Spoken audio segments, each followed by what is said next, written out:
Everyone in Washington, D.C. is talking about the China plus one strategy. But if you actually look at the map, the real question is, who is the plus one? Welcome back, folks. For those of you new, I'm Shari, currently an international business major at GW. But before that, I spent 6 years of my middle and high school lives in the Indian school system. I've personally experienced change and progress firsthand. And that brings us to today's episode, a bit of a long form compared to my previous post. There's something massive happening in the Indian state of Andhra Pradesh right now. And we aren't just talking about new roads and infrastructure. We're talking about a massive $15 billion investment by Google's Alphabet on an AI data hub, and another $11 billion AI data center deal from Reliance in a city called Vizag. The state government has even rebranded their entire philosophy from the ease of doing business to the speed of doing business. But is speed just a political slogan, or is it a bankable strategy? To answer that, I'm bringing in some relevance. My guest today is a tech exec at a Big Four consulting firm who advises the very Fortune 500 company making these moves. And he also happens to be my dad. So Pa, welcome to our show, or rather your show. Thanks for letting me host it. So let's start with the big numbers. $25 billion plus pledge by Google and Reliance. On that note, the Andhra government is pivoting from the ease of doing business to speed of doing business. So my question is, as a consultant, does speed actually matter more than ease, or is it just a marketing slogan? Yeah, hi. Thanks for joining me, first of all, and I'm glad you're on top of things globally. That's an excellent question, especially coming from an IB major like you. Here's the reality though. Capital hates uncertainty more than it hates complexity. So when someone advises a client to invest, say, over $1 billion into a data center, ease usually means streamlined paperwork, right? Well, that's nice, but speed is financial. Every day a data center isn't running, it's dead capital, money that is burning a hole in the balance sheet without generating any revenues. However, the risk here and what I look for is governance continuity. Speed is dangerous if it sort of bypasses checks and balances. So let's say if the government gives clearance in 48 hours, will a court overturn it in 2 years, right? Because they skipped like a major environmental step in the process. So my personal view, I want speed for sure, for the setup, but I also want stability for the operation. So if Andhra government can prove their speed is legally watertight, and yeah, it's a win-win. If speed just means cutting corners and then seeking global investments while staying away from the risk and compliance, that's too high. Alright, thanks. So revisiting the concept, China plus one and the $25 billion deals in Vizag sound amazing. But in my international business class, we learned that you can't just move a factory. You have to move the entire supply chain. Right now, if a company manufactures in Vizag, they likely still have to import 80% of their components from China. So are we actually building a manufacturing hub in Andhra Pradesh? Or are we just building a really expensive assembly line for Chinese parts?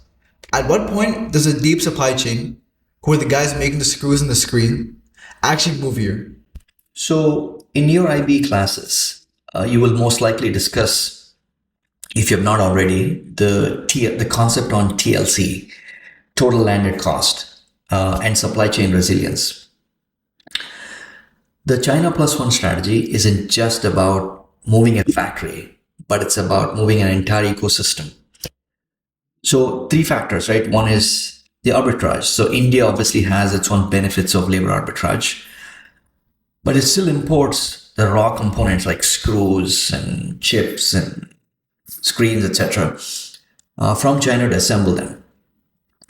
The bottleneck is China's costs of logistics is high, but it's hyper efficient. On the other hand, India's logistics cost is historically high and less efficient. So the Vizag new port infrastructure is sort of aiming to fix that. The third one is the reality. Vizag is competing not just with China, but with tier 2 locations like Vietnam and Mexico, which are often faster at plug and play manufacturing. So that's something that the government needs to pay attention to. Lastly on that, What advice do you have for first gen Indian Americans with an IB or undergrad major for that matter? Is reverse migration an option to consider? Yeah, that's an interesting question. I'm sure there's no right answer for it, but let me just give it a shot. You're in a Goldilocks zone right now. What I mean by that, you're at GW, likely very close to the policy heartbeat of DC, studying international business during a time of historic undercurrents between India and US relationships. So, here are the three pieces of advice for you to leverage this position. So, one, be the culture translator, not just the creator. Many people in the US view India as a back end office. Many people in India, on the other hand, view US purely as a cash cow.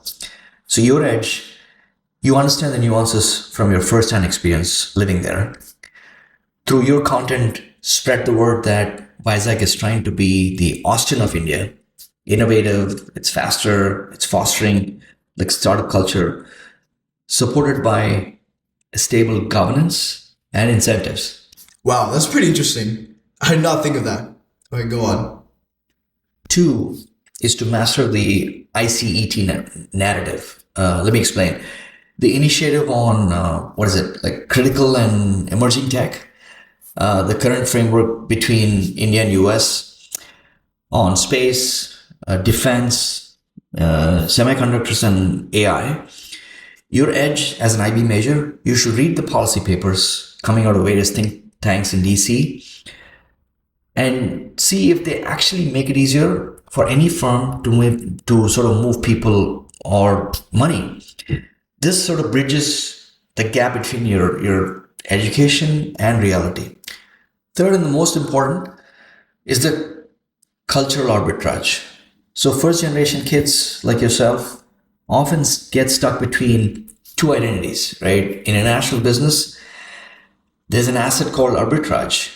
Your edge, especially, is you have the network of the diaspora, like especially in large consulting firms, and the credentials of a US university. So use this podcast and this sort of a framework to network up, to build the relevant content, position yourself as a student who's intellectually curious about the future of this corridor, which actually makes senior leaders want to mentor you.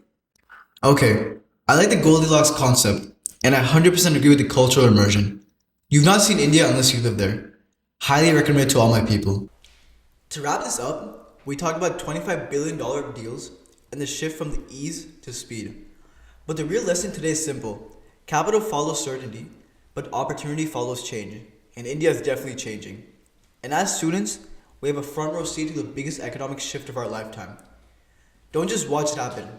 Figure out where you fit in the puzzle. Thanks for listening. Ba, appreciate the insights. Let's get to work.